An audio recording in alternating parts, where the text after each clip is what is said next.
Hello दोस्तों, मेरे इस यूट्यूब चैनल में आप सभी का स्वागत है। मेरा नाम थम्मल लाल निषाद है। आज हम आपको महात्मा जी और बारात एक कहानी सुनाने जा रहे हैं। यह कहानी बहुत ही ज्ञानवर्धक कहानी है। इसे बिना स्किप किए ध्यान से सुनिएगा। चलिए इस वीडियो को स्टार्ट करते हैं। एक परमहंस महात्मा थे। बचपन में ही घर त्याग कर संन्यास धारण कर लिया था। एकांत में रहकर भजन करते थे। संसार से उन्हें कुछ लेना देना नहीं था। उनका जीवन शांति से बीत रहा था। महात्मा के त्याग और तपस्या की चर्चा दूर दूर तक फैली थी। एक दिन वह तीर्थ यात्रा पर निकले। चलते चलते किसी गांव के समीप से गुजरे। गांव के बाहर बाग था। महात्मा वहां आए तो वहां भी भीड़ भाड़ थी। बाजे बज रहे थे, घोड़े रथ सजे खड़े थे, खाना पीना चल रहा था। यह देखकर महात्मा जी को कौतूहल हुआ। उन्होंने एक आदमी से पूछा, यह भीड़ भाड़ कैसी है? क्या हो रहा है यहाँ? किसी युद्ध की तैयारी तो नहीं हो रही है? महात्मा जी के भोलेपन पर गांव वाले को हंसी आ गई। उसने विनम्रता से कहा, यह बारात है, गांव में आई है। महात्मा जी ने कभी बारात नहीं देखी थी। उन्हें यह भी पता न था कि बारात होती क्या है। अपनी जिज्ञासा शांत करने के लिए उन्होंने पूछ ही लिया, भैया यह बारात क्या होती है? स्वागत सत्कार हो रहा है। खा पीकर बारात घोड़े रथों पर बैठकर बेटी वाले के घर जाएगी। अभी इससे भी अधिक धूम धड़ाका होगा। महात्मा जी ने कभी बारात देखी नहीं थी। उन्हें यह भी पता न था कि बारात होती क्या है। अपनी जिज्ञासा शांत करने के लिए उन्होंने पूछ ही लिया, भैया यह बारात क्या होती है? महाराज, हमारे गांव में एक किसान की लड़की की शादी है। ये बेटे वाले हैं, शादी करने आए हैं।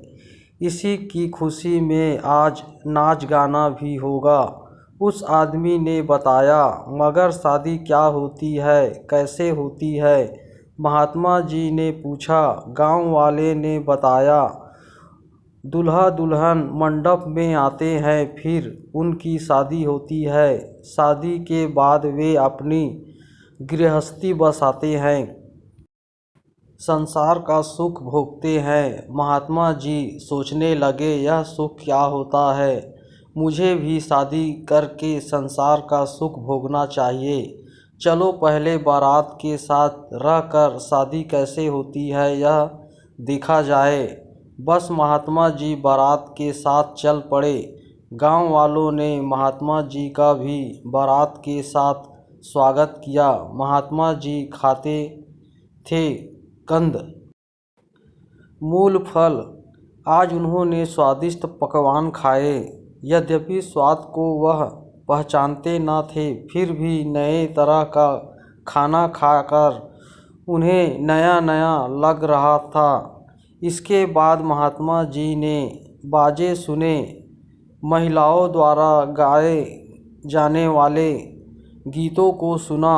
रात को विवाह मंडप में जाकर शादी होती भी देखी।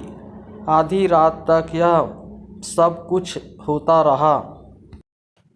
उसके बाद बाराती सो गए। महात्मा जी भी एक कुएं के चबूतरे पर आकर लेट गए।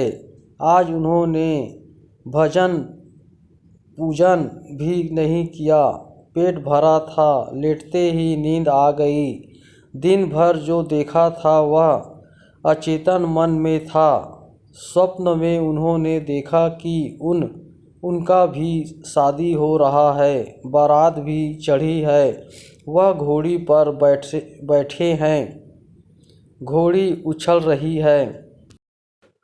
उन्हें डर लगा, बस जरा करवट ली और धड़ाम से कुएं में जा गिरे। महात्मा जी कुएं में गिरे तो जोर से आवाज़ आई, कुछ बाराती जाग रहे थे। कुएं में किसी के गिरने की आवाज़ सुन वे भागे आए।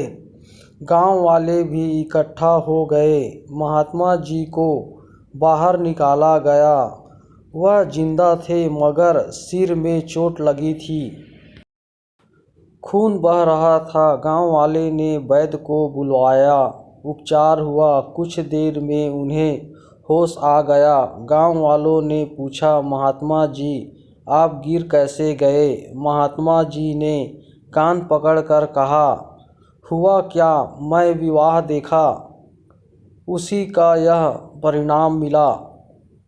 जब संसार के सुखों को देखने मात्र से यह दुर्दशा हुई तो न जाने उन सुखों को भोगने वालों की क्या दुर्दशा होती होगी।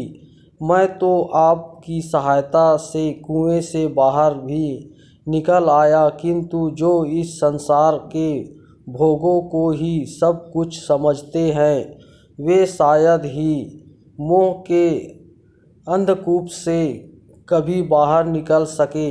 यह कहते हुए महात्मा जी अपने रास्ते चल दिए।